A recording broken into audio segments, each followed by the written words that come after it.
제1장 사라진 마을의 전설. 옛날 깊은 산골 어귀에 소나무골이라 불리는 작은 마을이 있었다고 합니다. 마을은 사방이 우뚝한 산으로 둘러싸여 있어 외지인의 발길이 닿기 어려운 곳이었지요. 이상하구먼. 길을 잘못 들었나? 한 나그네가 고개를 갸우뚱하며 중얼거렸습니다. 그는 고향으로 가는 길에 지름길을 택했다가 이곳에 들어서게 되었던 것입니다. 마을에는 20가구 남짓이 살고 있었는데 모두가 농사를 지으며 평화롭게 살아가고 있었습니다. 특히 마을 한가운데 자리한 고목나무는 신기할 정도로 크고 웅장했지요. 어디서 오신 분이십니까? 마을 이장이 나그네에게 다가와 물었습니다. 얼굴에는 경계하는 기색이 역력했습니다. 저는 한양에서 온 장사꾼입니다. 길을 잃어 이곳에 들어왔는데 하룻밤 재워주시면 고맙겠습니다. 나그네가 공손히 허리를 굽혔습니다. 이장은 잠시 망설이더니 고개를 끄덕였습니다. 그러시지요. 우리 마을에는 오래된 규칙이 있으니 잘 지켜주시기 바랍니다. 무슨 규칙입니까? 해가 지면 절대 밖으로 나오시면 안 됩니다. 그리고 마을 가운데 있는 고목나무에는 가까이 가지 마십시오. 나그네는 고개를 끄덕였지만 속으로는 의아해했습니다. 고작 나무 하나 때문에 그럴까? 저녁이 되자 마을 사람들이 모두 집 안으로 들어갔습니다. 거리는 적막해졌고 달빛만이 고목나무를 비추고 있었지요. 호기심을 참지 못한 나그네는 몰래 밖으로 나왔습니다. 그리고 고목나무 근처로 발걸음을 향했지요. 누구냐? 갑자기 나무 뒤에서 목소리가 들려왔습니다. 놀란 나그네가 돌아보니 한 노인이 서 있었습니다. 죄송합니다. 잠이 오지 않아서. 이곳은 함부로 올 곳이 아니다. 당장 돌아가거라. 노인의 목소리는 떨리고 있었습니다. 마치 무언가를 두려워하는 것 같았지요. 무엇을 그리 두려워하십니까? 나그네가 물었지만 노인은 대답 대신 고개만 저었습니다. 다음 날 아침 나그네는 마을을 떠나려 했습니다. 하지만 이상한 일이 일어났지요. 어라? 분명 이쪽으로 들어왔는데. 나그네는 아무리 걸어도 마을 밖으로 나갈 수 없었습니다. 마치 보이지 않는 벽이 가로막고 있는 것 같았지요. 왜 나가지 못하는 겁니까? 이장에게 물었지만 이장은 슬픈 표정을 지을 뿐이었습니다. 우리도 모릅니다. 30년 전부터 이런 일이 시작되었지요. 30년 전? 그때 한 도사가 이 마을에 왔습니다. 그는 고목나무 아래에 무언가를 묻었지요. 그 후로 이상한 일들이 계속 일어나고 있습니다. 이장의 목소리는 점점 작아졌습니다. 어떤 이상한 일들입니까? 마을을 떠나려는 사람들이 모두 사라지는 겁니다. 흔적도 없이 말이지요. 나그네의 얼굴이 창백해졌습니다. 그럼 저도 아직 방법이 있을지도 모릅니다. 밤에 고목나무 아래를 파보십시오. 도사가 묻은 것을 찾아내면 이 저주가 풀릴 것입니다. 그날 밤 나그네는 삽을 들고 고목나무 아래로 향했습니다. 달빛 아래서 땅을 파기 시작했지요. 한참을 파던 중 삽 끝에 단단한 것이 걸렸습니다. 이것은 땅속에서 나온 것은 붉은 빛이 도는 둥근 구슬이었습니다. 구슬에는 기이한 문양이 새겨져 있었지요. 마침내 찾았구나. 갑자기 뒤에서 목소리가 들려왔습니다. 돌아보니 30년 전 사라진 도사가 서 있었습니다. 당신이 그 도사입니까? 그렇다. 나는 이 구슬의 힘을 이용해 이 마을을 다른 세상으로 옮기려 했다. 도사의 눈에는 광기가 서려 있었습니다. 왜 그런 일을 하려 합니까? 이곳은 특별한 기운이 흐르는 곳이다. 나는 영생불멸의 비수를 연구하고 있었지만 사람들의 방해가 심했다. 그래서 이 마을을 숨겨버리기로 한 것이다. 나그네는 구슬을 꽉 쥐었습니다.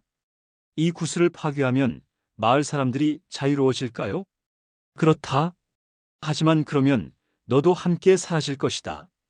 도사가 음흉한 웃음을 지었습니다. 나그네는 잠시 망설였습니다. 하지만 마을 사람들의 슬픈 얼굴이 떠올랐지요. 좋습니다. 나그네는 구슬을 높이 들어 바위에 내리쳤습니다. 안 돼. 도사가 소리쳤지만 이미 늦었습니다. 구슬이 산산조각 나면서 붉은 빛이 사방으로 퍼져나갔지요. 으악! 도사는 비명을 지르며 연기처럼 사라졌습니다.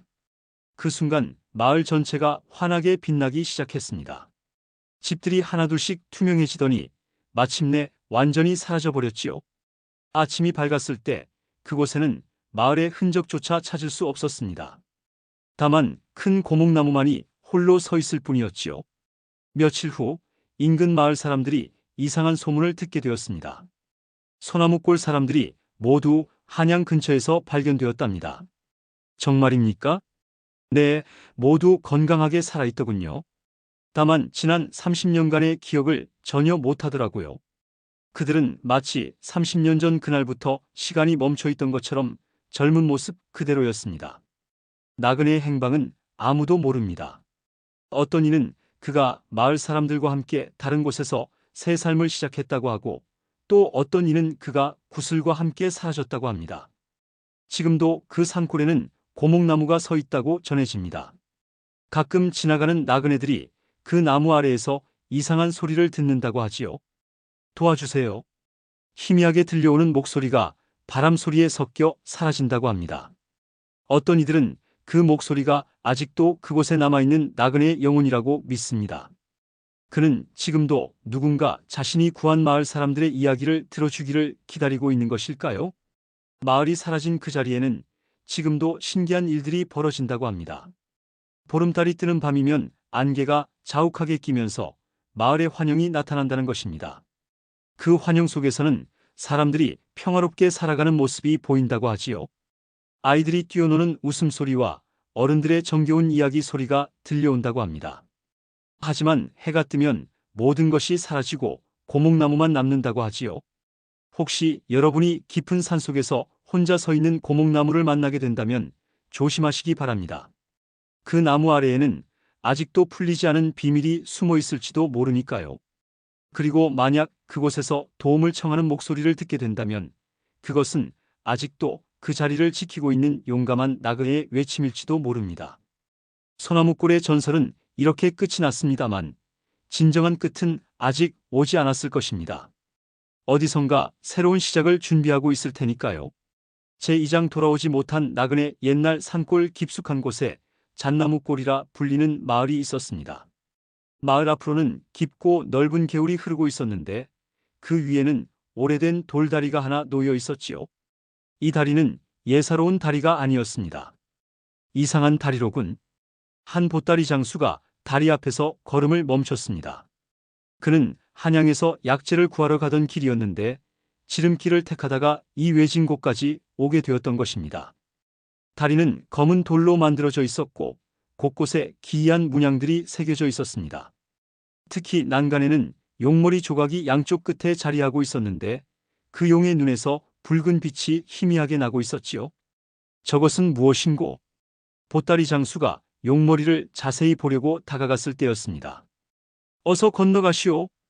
다리 건너편에서 한 노인이 손짓하며 소리쳤습니다. 노인의 목소리에는 다급함이 배어 있었지요. 왜 그리 서두르십니까? 보따리 장수가 물었지만 노인은 대답하지 않고 계속 손짓만 했습니다.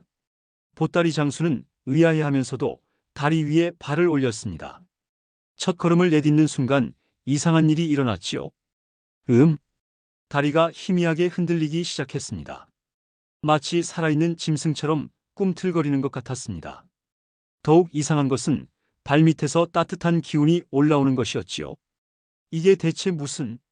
보따리 장수가 당황하여 뒤를 돌아보려 했지만 뒤쪽이 온통 짙은 안개로 가려져 있었습니다. 분명히 방금 전까지는 맑았는데 말이지요. 빨리 오시오. 해가 지기 전에 건너와야 합니다.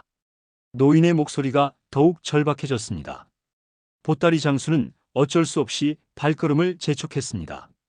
다리를 건너는 동안 계속해서 이상한 기분이 들었지요.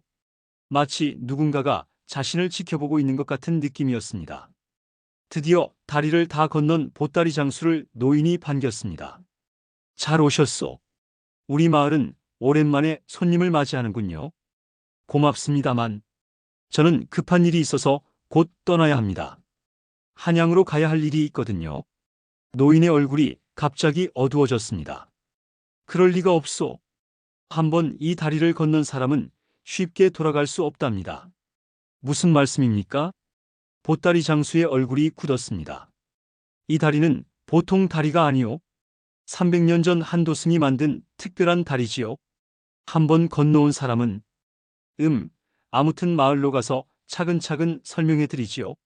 노인은 보따리 장수를 마을 안으로 안내했습니다. 마을은 생각보다 큰 규모였는데 30가구 정도가 살고 있는 것 같았습니다. 하지만 이상하게도 모든 사람들이 어딘지 모르게 슬픈 표정을 하고 있었지요. 집들도 낡고 오래된 것들이 대부분이었습니다. 하지만 사람들의 옷차림은 제각각이었습니다. 어떤 사람은 요즘 옷을, 어떤 사람은 아주 옛날 옷을 입고 있었지요. 여기 사람들이 왜 모두 그런 표정입니까? 그리고 옷차림도 제각각이고 우리 모두 당신과 같은 처지이기 때문이요. 모두 이 다리를 건너왔지만 돌아가지 못하는 사람들이지요. 충격을 받은 보따리 장수가 물었습니다. 그게 무슨 뜻입니까? 저기 보이는 김 씨는 30년 전에 이곳에 왔소. 장사를 하러 가던 길이었지요. 그 옆에 박 씨는 20년 전에 왔고 과거 시험을 보러 가던 선비였소. 노인이 한 사람씩 가리키며 설명했습니다. 그럼 나도. 그렇소. 당신도 이제 이곳에 머물러야 할 것 같소? 적어도 방법을 찾기 전까지는 말이오. 보따리 장수는 크게 당황했습니다. 고향에는 병든 어머니가 기다리고 계셨고 어머니를 위해 한양에서 귀한 약을 구해와야 했기 때문입니다. 정말로 방법이 없습니까? 저에게는 반드시 돌아가야 할 이유가 있습니다. 방법이 아예 없는 것은 아니오. 하지만 지금까지 성공한 사람은 아무도 없었소. 어떤 방법입니까? 노인은 보따리 장수를 조용한 곳으로 데려갔습니다. 그리고 주위를 살핀 후 낮은 목소리로 말했지요. 다리를 만든 도승의 혼이 아직도 이곳에 머물고 있어. 그를 찾아서 사정을 말하면 혹시 놓아줄지도 모르지요. 그 도승은 어디 있습니까? 마을 뒤편 중림에 있는 낡은 암자에 있다고 합니다. 하지만 그곳은 매우 위험한 곳이요. 어떻게 위험합니까? 지금까지 그곳에 간 사람들이 10명도 넘는데 돌아온 사람은 단 한 명도 없었소. 모두 흔적도 없이 사라져버렸지요. 보따리 장수는 밤새도록 잠을 이루지 못했습니다. 고향의 어머니 생각에 마음이 아팠지요. 어머니께서 아프시다고 하셨는데 내가 돌아가지 못하면 어떻게 하실까? 다음 날 아침 보따리 장수는 결심을 굳혔습니다. 저는 반드시 돌아가야 할 사람이 있습니다. 그 도승을 만나러 가겠습니다. 안 됩니다. 너무 위험해요. 마을 사람들이 말렸지만 보따리 장수의 마음은 변하지 않았습니다. 어머니가 기다리고 계십니다. 위험해도 가야 합니다. 김 씨가 나서서 말했습니다. 젊은이, 나도 처음에는 당신과 같은 생각이었소. 하지만 그곳은 정말 위험한 곳이오. 차라리 이곳에서 평안하게 사는 것이 낫지 않겠소? 아닙니다. 어머니 없이는 살 수 없습니다. 박 씨도 나서서 말했습니다. 나도 과거 시험을 포기할 수 없어서 몇 번 시도해봤소. 하지만 중림에서 이상한 일들을 겪고 겨우 돌아올 수 있었소. 어떤 이상한 일들입니까? 길이 자꾸 바뀌는 거요. 분명히 직진하고 있는데 제자리로 돌아오곤 했소. 그리고 밤이 되면 박 씨가 말을 잇지 못하고 몸서리를 쳤습니다. 밤이 되면 어떻습니까? 이상한 소리들이 들려와요. 사람 목소리 같기도 하고 짐승 소리 같기도 하고 그리고 누군가가 뒤를 따라오는 것 같은 느낌이 계속 들어요.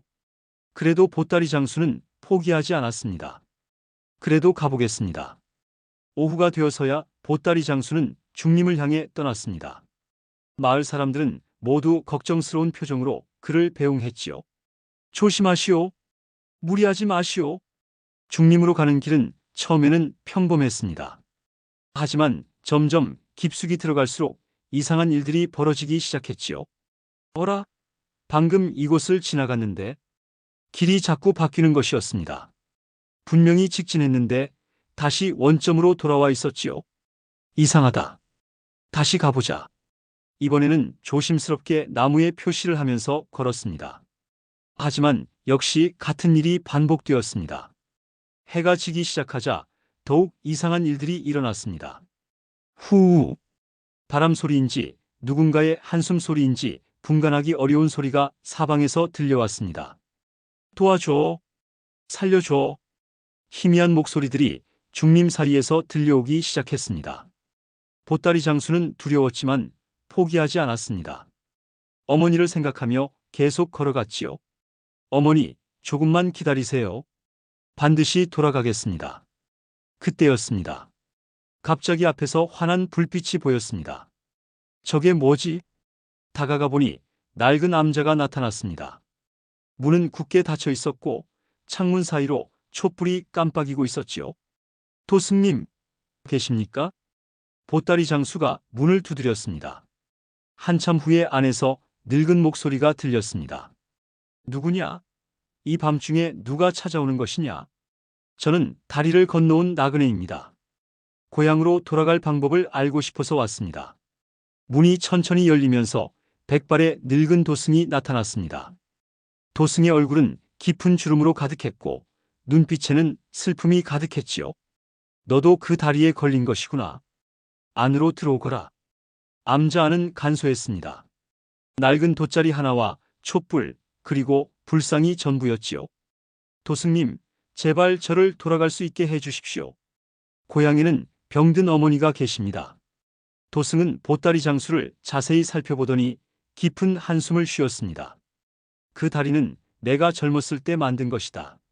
하지만 이제 나도 그것을 어찌할 수가 없다. 왜 그런 다리를 만드셨습니까? 도승이 먼 곳을 바라보며 말했습니다. 처음에는 선한 의도였다. 이 마을 사람들이 너무 외로워해서 친구들을 불러주고 싶었던 것이다. 그럼 왜 사람들이 돌아가지 못하게 되었습니까? 다리에 혼을 불어넣는 의식에서 실수가 있었다. 내가 너무 많은 욕심을 부렸던 것 같다. 도승의 목소리에는 깊은 후회가 배어 있었습니다. 마을 사람들이 외롭다고 해서 지나가는 사람들을 모두 붙잡아 두려 했다. 하지만 그만 다리 자체가 생명을 갖게 되었고 내 통제를 벗어나게 된 것이다. 그럼 정말 방법이 없는 것입니까? 도승이 한참 망설이다가 입을 열었습니다. 한 가지 방법이 있기는 하다. 하지만 너무나 위험하다. 어떤 방법입니까? 어떤 위험이라도 감수하겠습니다. 다리의 중앙에 있는 용머리 조각을 보았느냐? 네, 붉은 눈이 빛나고 있었습니다. 그 용머리 안에 붉은 구슬이 들어있다. 그 구슬이 다리의 힘의 원천이다. 그럼 그 구슬을 빼내면 됩니까? 그렇다. 하지만 구슬을 빼내는 순간 다리가 분노하여 무너질 것이다. 그때 다리 위에 있으면 생명이 위험하다. 보따리 장수는 잠시 생각에 잠겼습니다. 그럼 구슬을 빼낸 후에 빨리 도망가면 되는 것 아닙니까? 그렇게 간단하지 않다. 구슬을 빼내려면 특별한 주문을 외워야 하는데 그 시간이 꽤 오래 걸린다. 게다가 다리는 방해하려고 온갖 방법을 쓸 것이다. 어떤 방법입니까? 환상을 보여주거나 무서운 소리를 내거나 심지어는 다리를 크게 흔들어서 떨어뜨리려 할 것이다. 그래도 해보겠습니다. 어머니가 저를 기다리고 계십니다. 도승이 놀란 듯 보따리 장수를 바라봤습니다. 정말이냐? 목숨을 걸어야 한다. 네, 각오는 되어 있습니다. 그리고 마을의 모든 사람들도 자유로워져야 합니다. 도승은 한참 동안 보따리 장수를 바라보더니 고개를 끄덕였습니다. 좋다. 그렇다면 주문을 가르쳐 주겠다. 하지만 절대 실수해서는 안 된다. 한 글자라도 틀리면 구슬이 더욱 단단히 박혀버릴 것이다. 도승은 밤새도록 보따리 장수에게 주문을 가르쳐 주었습니다. 어려운 주문이었지만 보따리 장수는 열심히 외웠지요. 천지현황, 우주홍황, 일월성신 풍운해전. 주문은 매우 길었습니다. 완전히 외우는 데만도 한참이 걸렸지요. 이 주문을 외우면서 구슬을 잡아당겨야 한다. 절대 중간에 멈춰서는 안 된다. 알겠습니다. 다음 날 밤 보따리 장수는 마을 사람들에게는 알리지 않고 몰래 다리로 향했습니다. 모두가 말릴 것이 뻔했기 때문이지요. 달빛 아래서 다리는 더욱 으스스해 보였습니다. 용머리의 붉은 눈이 마치 살아있는 것처럼 깜빡이고 있었지요. 자, 이제 시작해보자. 보따리 장수는 천천히 다리 위에 올라섰습니다. 발을 디디는 순간 다리가 미세하게 떨렸습니다. 조심스럽게 중앙으로 걸어간 보따리 장수는 용머리 앞에 섰습니다. 가까이서 보니 더욱 무서웠지요. 천지현황, 우주홍황. 주문을 외우기 시작하자 용머리의 눈이 더욱 밝게 빛났습니다. 1월 성신 풍운회전. 주문이 계속되자 다리가 흔들리기 시작했습니다. 누구냐? 감히 나를 방해하려 하는 것은? 다리에서 무서운 목소리가 들려왔습니다. 하지만 보따리 장수는 멈추지 않았습니다. 어머니를 생각하며 계속 주문을 외웠지요. 산천초목 금목수화토. 갑자기 보따리 장수의 눈앞에 환상이 나타났습니다. 고향집이 보였고 어머니가 병상에 누워 자신을 부르고 계셨지요. 얘야, 어디 갔느냐? 어서 돌아오거라. 어머니. 보따리 장수가 달려가려는 순간 정신을 차렸습니다. 아니다. 이것은 환상이다. 다시 주문에 집중했습니다. 음양오행 천간지지. 이번에는 다리가 크게 흔들렸습니다. 보따리 장수는 난간을 꽉 잡고 버텼지요. 놓아라. 내가 그것을 건드리면 안 된다. 다리의 목소리가 더욱 커졌습니다. 절대 놓지 않겠습니다. 사람들을 자유롭게 해주십시오. 보따리 장수가 외쳤습니다. 어림없다. 내가 외로우면 어떻게 하느냐? 외롭다고 남을 붙잡아 둘 수는 없습니다. 보따리 장수는 온 힘을 다해 구슬을 잡아당겼습니다. 기혈순환 정기신명. 주문이 끝에 가까워지자 구슬이 조금씩 빠지기 시작했습니다. 안 돼. 절대 안 돼. 다리가 마지막으로 크게 요동쳤습니다. 하지만 이미 늦었지요. 만법기원. 마지막 주문과 함께 구슬이 완전히 빠져나왔습니다. 으악! 다리가 비명을 지르며 무너지기 시작했습니다.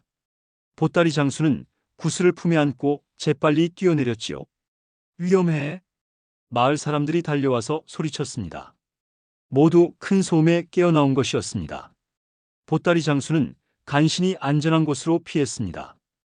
그 순간 다리는 큰 소리와 함께 완전히 무너져 버렸지요. 드디어 자유다. 마을 사람들이 눈물을 흘리며 환호했습니다. 신기하게도 다리가 무너지자 개울 건너편에 새로운 길이 나타났습니다. 모두가 그토록 그리워하던 고향으로 가는 길이었지요. 이제 모두 집으로 돌아갈 수 있습니다. 보따리 장수가 기뻐하며 말했습니다. 정말 고맙소. 당신 덕분에 우리가 자유를 얻었소. 김씨가 보따리 장수의 손을 꽉 잡았습니다. 30년을 기다렸는데 이제야 집에 갈 수 있구려. 박씨도 눈물을 흘렸습니다. 과거 시험은 이미 늦었지만 그래도 부모님을 뵐 수 있겠군요. 하나둘씩 사람들이 고향길에 올랐습니다. 50년을 기다린 노인도, 30년을 머문 김씨도, 20년을 보낸 박씨도 모두 기쁘게 떠났지요. 보따리 장수도 드디어 어머니가 계신 고향을 향해 발걸음을 옮겼습니다. 한양에서 약을 구해와야 했으니까요. 며칠 후 그는 무사히 고향에 도착할 수 있었습니다. 어머니, 돌아왔습니다. 내 아들아, 어디 갔다가 이제야 오느냐? 걱정이 얼마나 되었는지. 어머니가 아들을 꽉 안아주셨습니다. 죄송합니다, 어머니. 길이 험해서 늦었습니다. 하지만 좋은 약을 구해왔습니다. 보따리 장수가 가져온 약은 정말로 효험이 있었습니다. 어머니는 며칠 만에 건강을 되찾으셨지요. 그 후로도 보따리 장수는 가끔 그 마을과 사람들을 생각했습니다. 모두 무사히 고향에 도착했을까, 가족들과 재회했을까 궁금했지요. 몇 년이 지난 어느 날 보따리 장수는 한양 장터에서 놀라운 일을 겪었습니다. 어라? 김서방. 그곳에서 그 마을의 김씨를 만난 것이었습니다. 아, 은인이시군요. 김씨가 반가워하며 달려왔습니다. 어떻게 지내셨습니까? 덕분에 가족들과 잘 지내고 있습니다. 30년 만에 만난 아내와 아이들이 얼마나 반가웠는지 모릅니다. 다행입니다. 다른 분들은 어떻게 되셨나요? 모두들 잘 지내고 있습니다. 박서방은 나이가 많아 과거는 포기했지만 서당을 열어서 아이들을 가르치고 있어요. 김씨는 보따리 장수에게 고마움을 표했습니다. 정말 고맙습니다. 당신이 아니었다면 우리는 영원히 그곳에서 나올 수 없었을 겁니다. 그날 이후로 보따리 장수는 더욱 마음이 편해졌습니다. 자신이 한 일이 정말 옳은 일이었다는 것을 확인했으니까요. 하지만 가끔 그는 그 다리를 생각했습니다. 다리도 사실은 외로웠던 것일까 하고 말이지요. 어느 날 보따리 장수는 다시 그곳을 찾아가 보았습니다. 마을이 있던 자리는 평범한 들판이 되어 있었고 개울은 말라버렸습니다. 다만 무너진 다리의 돌조각들만이 여기저기 흩어져 있을 뿐이었지요. 그래도 사람들이 행복해졌으니. 보따리 장수가 중얼거리고 있을 때 바람에 날려온 종이 한 장이 발에 걸렸습니다. 그것은 그 마을 노인이 써준 편지였습니다. 고마운 누님께. 덕분에 모두 무사히 고향에 돌아갔소. 당신의 용기를 평생 잊지 않겠소. 건강하시오.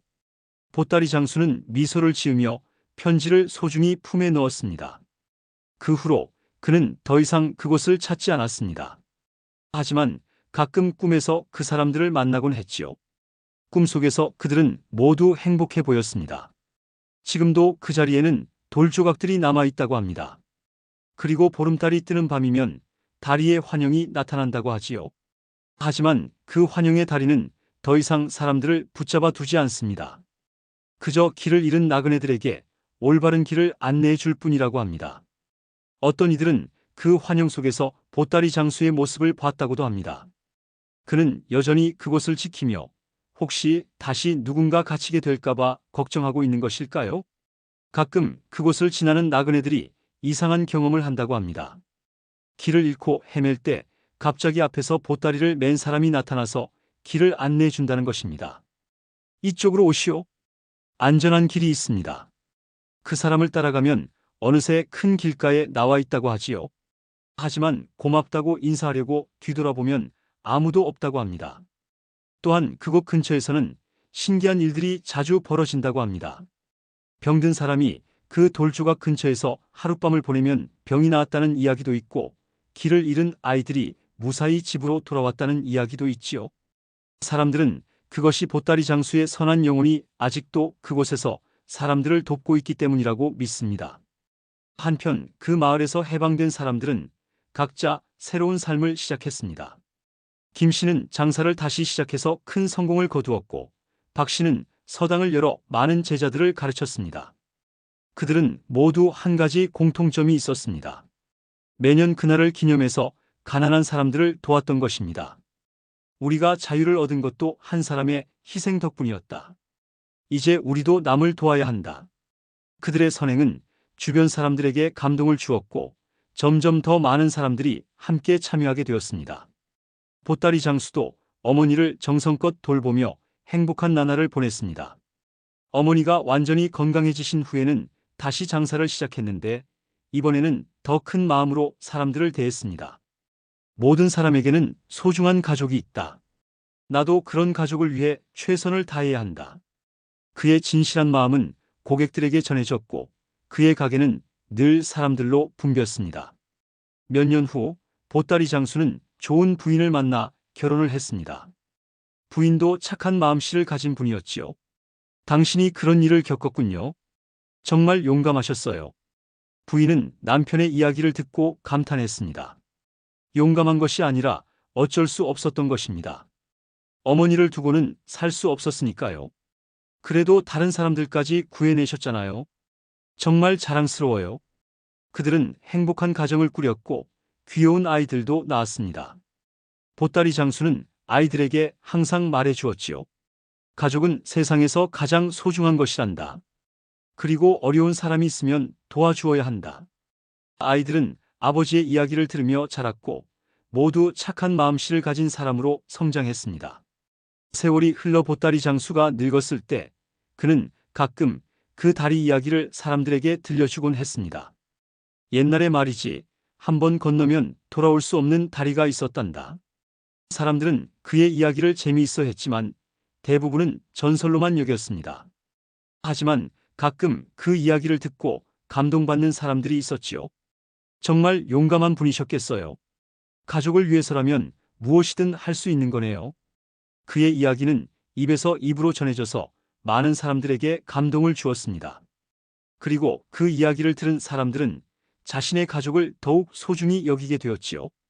보따리 장수가 세상을 떠난 후에도 그의 이야기는 계속 전해졌습니다.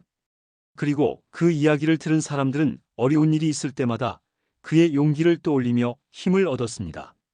지금도 그 돌조각들이 있는 곳을 찾는 사람들이 있습니다. 어떤 이는 소원을 빌기 위해, 어떤 이는 단순한 호기심으로 말이지요. 하지만 그곳을 찾는 모든 사람들이 공통으로 느끼는 것이 있습니다. 따뜻하고 평화로운 기운이 감돈다는 것이지요. 이상해, 여기 있으면 마음이 편해져. 그러게, 뭔가 좋은 기운이 있는 것 같아. 사람들은 그것이 보따리 장수의 선한 마음이 아직도 그곳에 남아있기 때문이라고 믿습니다. 혹시 여러분이 산길에서 길을 잃게 된다면 당황하지 마십시오. 어디선가 보따리를 맨 친절한 안내자가 나타날지도 모르니까요. 그리고 여러분도 가족의 소중함을 잊지 마시기 바랍니다. 세상에서 가장 큰 용기는 사랑하는 사람을 위한 마음에서 나오는 법이니까요. 이것이 돌아오지 못한 나그네들의 이야기입니다. 하지만 결국 그들은 모두 돌아갈 수 있었지요. 한 사람의 용기와 사랑 덕분에 말입니다. 제3장 영혼이 닫히지 않는 문. 옛날 깊은 산골에 송백촌이라 불리는 작은 마을이 있었습니다. 마을 뒤편 소나무 숲 깊숙한 곳에는 아무도 가지 않는 낡은 기와집이 하나 서 있었지요. 저 집은 왜 아무도 살지 않는 거지?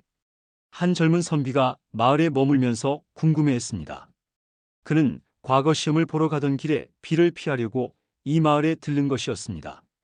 집은 겉보기에는 멀쩡해 보였습니다. 기와도 그럭저럭 제자리에 있었고 벽도 크게 허물어지지 않았지요. 무엇보다 이상한 것은 대문이 항상 활짝 열려 있다는 것이었습니다. 저 집에 대해 좀 알려주실 수 있습니까?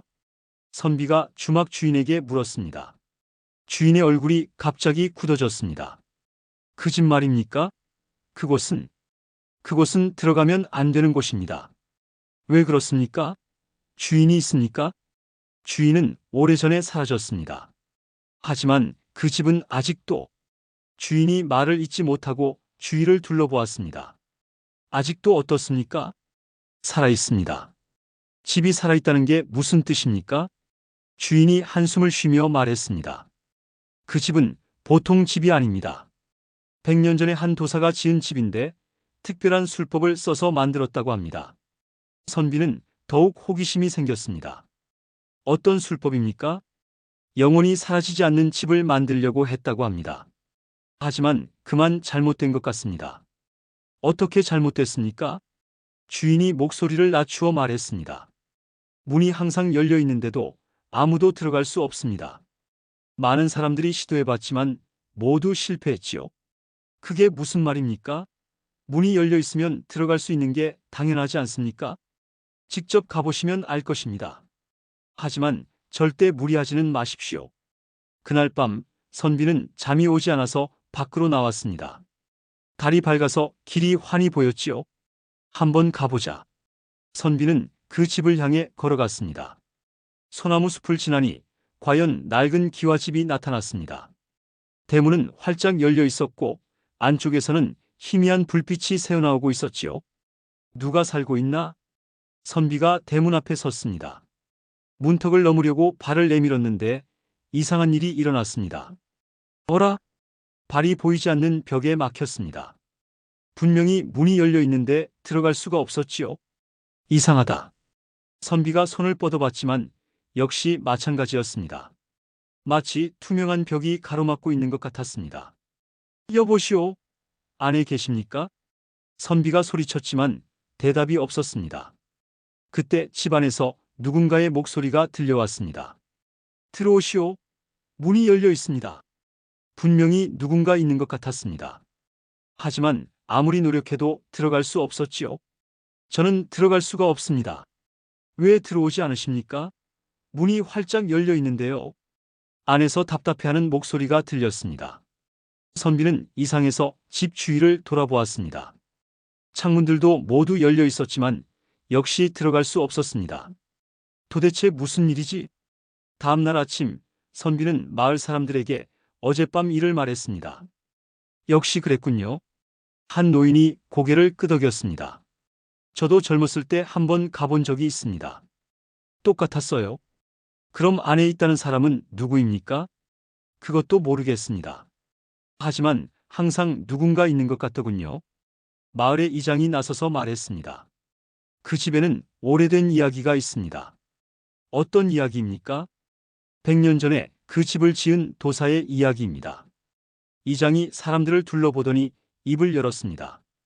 그 도사는 정말 신통력이 뛰어난 분이었습니다.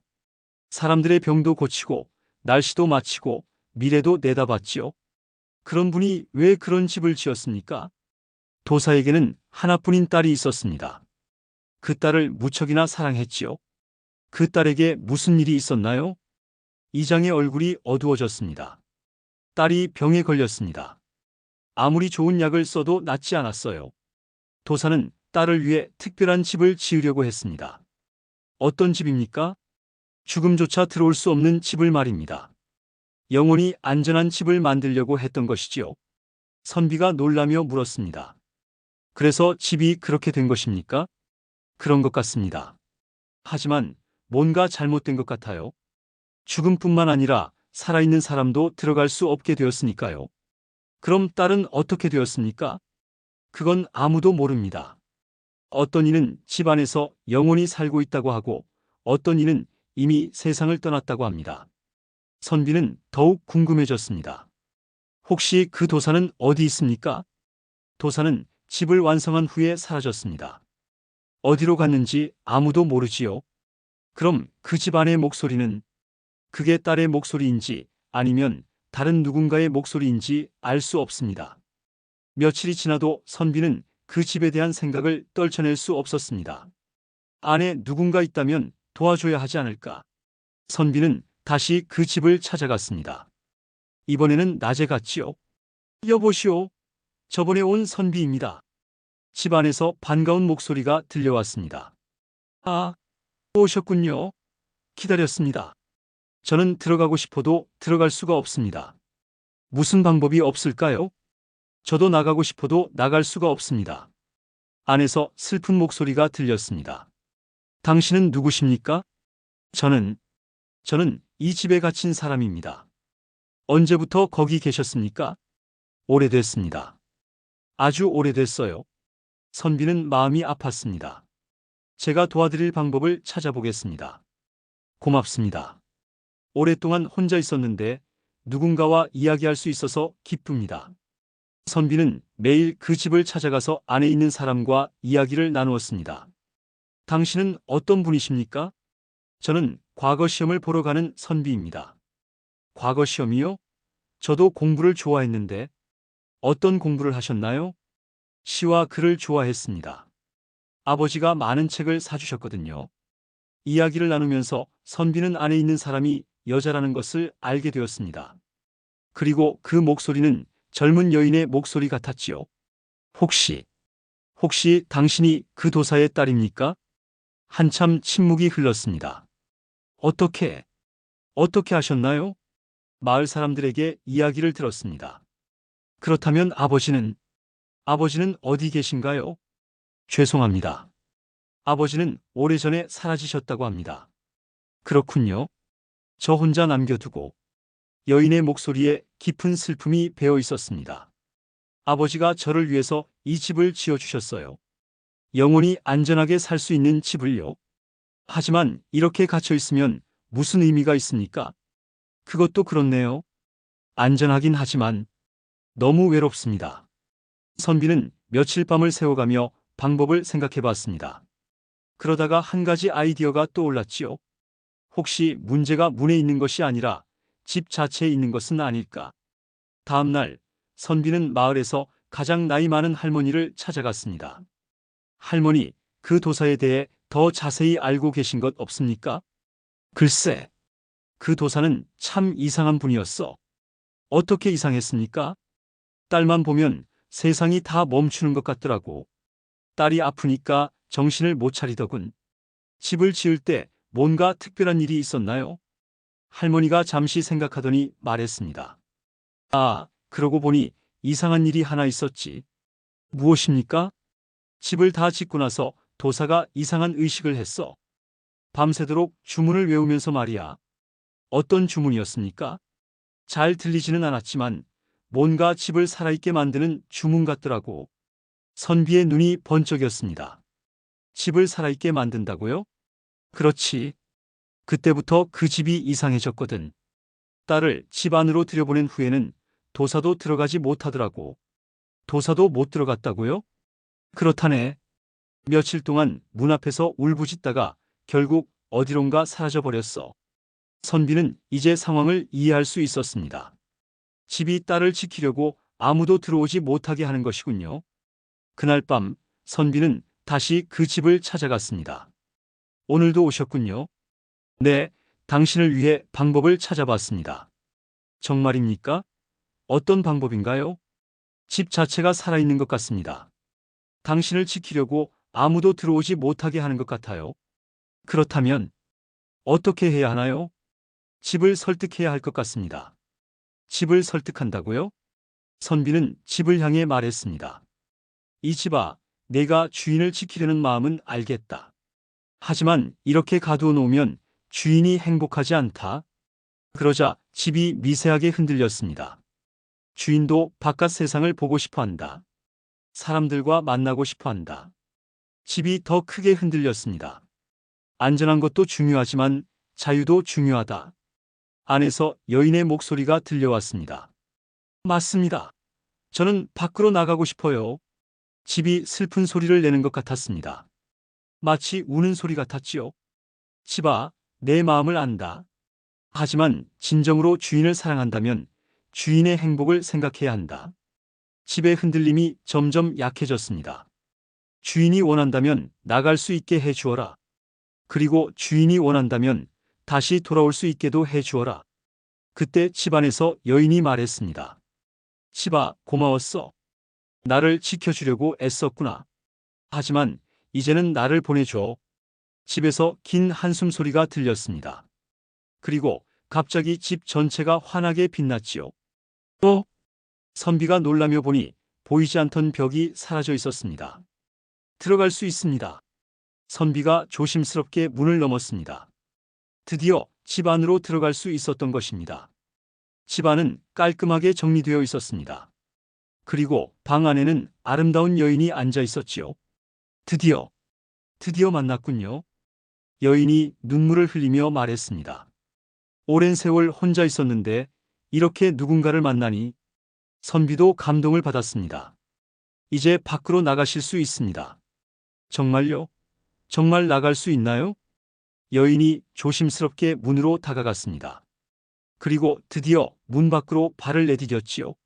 아, 바깥 공기가 이렇게 시원했구나. 여인이 깊게 숨을 들이마셨습니다. 달빛이 이렇게 아름다웠구나. 그녀는 100년 만에 바깥 세상을 본 것이었습니다. 그런데 저는 이미 늙어야 할 나이인데 왜 이렇게 젊은 모습일까요? 아마 집의 마법 때문인 것 같습니다. 시간이 멈춰 있었던 것이지요. 여인은 마을로 내려가서 사람들을 만났습니다. 사람들은 모두 놀랐지만 따뜻하게 맞아주었지요. 이렇게 많은 사람들과 이야기할 수 있다니 여인은 행복해했습니다. 며칠 후 선비는 과거 시험을 보러 떠나야 했습니다. 떠나시는군요. 네, 시험을 봐야 합니다. 하지만 꼭 다시 돌아오겠습니다. 기다리겠습니다. 선비가 떠난 후 여인은 마을 사람들과 함께 살았습니다. 그녀는 글을 잘 알아서 아이들을 가르쳤지요. 선생님은 정말 많은 것을 아시네요. 100년 동안 책만 읽었거든요. 아이들은 그녀를 좋아했고 마을 사람들도 그녀를 가족처럼 여겼습니다. 몇 달 후 선비가 돌아왔습니다. 다행히 과거 시험에도 합격했지요. 축하합니다. 고맙습니다. 그런데 이제 관직에 나가야 합니다. 그럼 또 떠나시는 건가요? 여인의 얼굴이 슬퍼졌습니다. 함께 가시지 않겠습니까? 선비가 조심스럽게 물었습니다. 저를 데려가시겠다고요? 네, 만약 괜찮으시다면요.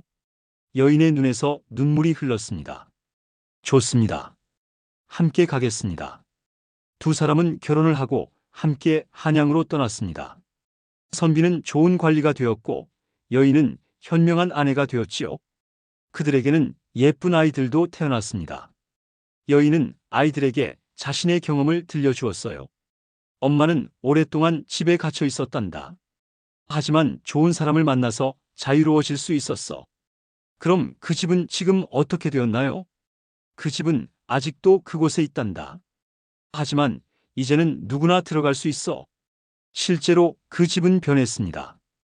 이제는 지나가는 나그네들이 쉬어갈 수 있는 곳이 되었지요. 집은 더 이상 사람들을 막지 않았습니다. 오히려 피곤한 여행자들에게 편안한 잠자리를 제공해 주었어요. 이상해, 이 집에서 자면 피로가 완전히 풀린다. 정말 신기한 집이네. 사람들은 그 집을 휴식의 집이라고 불렀습니다. 가끔 그곳에서 하룻밤을 보낸 사람들은 이상한 꿈을 꾸곤 했습니다. 아름다운 여인과 젊은 선비가 행복하게 대화하는 꿈을 말이지요. 고마워, 집아. 나를 지켜줘서. 이제는 다른 사람들도 도와줘. 꿈속에서 들리는 그들의 대화였습니다. 지금도 그 집은 그곳에 서 있습니다. 문은 여전히 활짝 열려 있지만 이제는 누구나 자유롭게 들어갈 수 있지요. 그리고 그 집에서 하룻밤을 보낸 사람들은 모두 좋은 꿈을 꾸고 상쾌하게 일어난다고 합니다. 어떤 이들은 그 집에 아직도 선한 영혼이 머물고 있어서 사람들을 돕는다고 믿습니다. 혹시 여러분이 산길에서 그런 집을 만나게 된다면 두려워하지 마십시오. 문이 열려 있다면 들어가서 쉬어도 괜찮습니다. 진정한 사랑은 상대방을 자유롭게 해주는 것이니까요. 그리고 그런 사랑은 결국 더 큰 행복을 가져다 준다는 것을 그 집이 보여주고 있습니다. 이것이 영원히 닫히지 않는 문의 이야기입니다. 문은 항상 열려 있었지만 진정한 자유는 사랑을 통해서만 얻을 수 있었던 것이지요. 제4장 불타지 않는 불꽃 경상도 깊은 산골에 자리한 화산마을에는 300년 동안 꺼지지 않는 신비한 불이 있었다. 마을 뒷산 바위 틈에서 솟아오르는 이 파란 불꽃은 비가 와도 눈이 와도 태풍이 불어도 결코 꺼지는 법이 없었다. 아버지, 저 불은 왜 꺼지지 않는 거예요? 12살 소녀 금순이가 물었다. 아버지 김석봉은 낫을 갈던 손을 멈추고 깊은 한숨을 내쉬었다. 금순아, 그 불은 우리 조상님의 한이 맺힌 불이란다. 한이요? 그래, 옛날 임진왜란 때 일이지. 우리 마을에 학문이 뛰어난 선비 한 분이 계셨는데 그 양반이 외놈들에게 잡혀가면서 마지막 소원이 하나 있다고 했단다. 석봉의 목소리가 떨렸다. 무슨 소원이었는데요? 조선의 혼이 영원히 꺼지지 않기를 바란다는 것이었지. 그러자 하늘에서 번개가 내려치더니 저 바위에서 파란 불꽃이 타오르기 시작했다는 거다. 그런데 근래 들어 이상한 일이 벌어지고 있었다. 마을 사람들이 하나둘 사라지기 시작한 것이다. 먼저 대장간 김서방이 사라졌다. 그 다음엔 약초를 캐러 산에 올라간 박씨 할머니도 돌아오지 않았다. 여보, 이게 무슨 일이야? 벌써 10명이 넘게 사라졌는데. 석봉의 아내 순덕이가 불안한 목소리로 말했다. 모르겠소. 분명 저 불과 관련이 있을 텐데. 그날 밤 석봉은 잠을 이루지 못했다. 창밖으로 보이는 파란 불꽃이 평소보다 더 밝게 타오르고 있었기 때문이다. 아니, 밝을 뿐만 아니라 마치 숨을 쉬듯 깜빡거리고 있었다. 저게 대체 뭘까? 이튿날 새벽 석봉은 마을의 원로인 최 영감을 찾아갔다. 80이 넘은 최 영감은 마을에서 가장 오래된 이야기들을 기억하고 있는 사람이었다. 최 영감님, 저 불에 대해 더 자세히 아시는 게 없습니까? 최 영감은 탁한 눈으로 석봉을 바라보더니 천천히 입을 열었다. 석봉아, 내가 알고 있는 이야기는 절반밖에 안 된다. 네? 그 선비 말이야, 사실은 조선의 혼을 지키려고 한 게 아니라 자신의 원한을 영원히 남기려고 한 거였어. 석봉의 등골이 서늘해졌다. 무슨 말씀이십니까? 그 선비는 학문은 뛰어났지만 마음이 삐뚤어진 자였어. 자신의 재능을 인정받지 못한다고 늘 세상을 원망했지. 외놈들한테 잡혀가면서도 이 세상 모든 것을 태워버리겠다고 소리쳤다는 거야. 최 영감의 목소리가 점점 작아졌다. 그래서 저 불은 조선의 혼을 지키는 게 아니라 모든 것을 집어삼키려는 악한 불이란 말이지. 지금까지는 바위에 갇혀 있었지만 300년이 지나면 그 봉인이 풀린다는 예언이 있었어. 300년이면 올해가 딱 300년째 되는 해야. 석봉은 온몸이 떨렸다. 그러면 사라진 사람들은? 영감님, 사라진 사람들은 어떻게 된 건가요? 저 불이 힘을 기르기 위해 사람들의 생기를 빨아들이고 있는 게지. 곧 마을 전체를 집어삼킬 거야. 그날 밤부터 무서운 일들이 연달아 벌어졌다. 파란 불꽃에서 검은 연기가 피어오르기 시작했고 그 연기를 맡은 사람들은 하나둘 정신을 잃고 산으로 걸어 올라갔다. 그리고 다시는 돌아오지 않았다. 아버지, 저 연기가 우리 집까지 오고 있어요. 금순이가 소리쳤다. 정말로 검은 연기가 마치 살아있는 뱀처럼 꿈틀거리며 마을로 내려오고 있었다. 순떡아, 금순아, 빨리 집 안으로 들어가서 문을 걸어 잠가라. 하지만 이미 늦었다. 검은 연기가 집 안으로 스며들기 시작했고 순덕이가 먼저 넋을 잃은 채 밖으로 걸어나갔다. 어머니! 금순이가 어머니를 잡으려 했지만 순덕이는 마치 꿈을 꾸는 듯한 표정으로 산을 향해 걸어갔다. 안 돼! 순덕아! 석봉이 아내를 뒤따라 뛰었지만 검은 연기가 그를 둘러싸더니 숨이 막혀 더 이상 따라갈 수 없었다. 그때 갑자기 번쩍이는 빛이 나타났다. 하얀 도포를 입은 노인이 지팡이를 짚고 나타난 것이다. 누구세요? 나는 이 마을을 지키는 산신이다. 마침내 때가 왔구나. 산신은 지팡이를 땅에 내려치더니 큰 소리로 외쳤다. 악한 불아! 300년 동안 내 죄를 참아주었거늘 이제 그만 물러가거라. 하지만 파란 불꽃은 더욱 격렬하게 타올랐다. 그리고 그 속에서 무서운 목소리가 들려왔다. 산신이고 뭐고 나는 이제 자유의 몸이다. 이 세상 모든 것을 태워버리겠다. 내 놈의 원한은 이미 충분히 오래되었다. 이제 그만 쉬어라. 결코 쉬지 않는다. 나를 인정하지 않은 세상에 복수하겠다. 산신과 악한 불 사이에 치열한 싸움이 벌어졌다.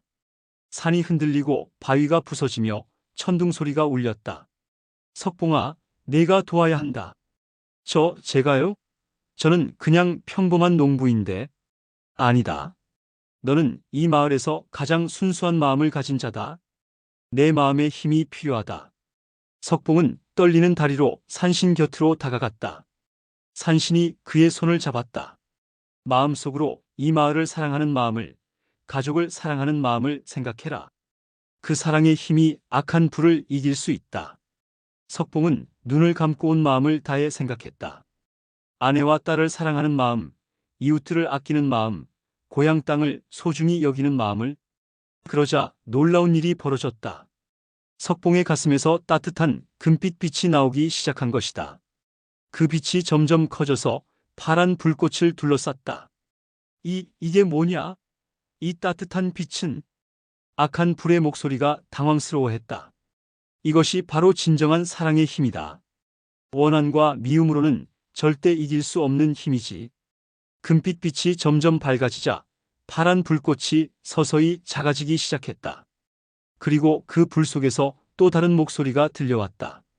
이번에는 슬프고 애절한 목소리였다. 나는 그저 인정받고 싶었을 뿐이었는데 내 학문을, 내 재능을 이제라도 늦지 않았다.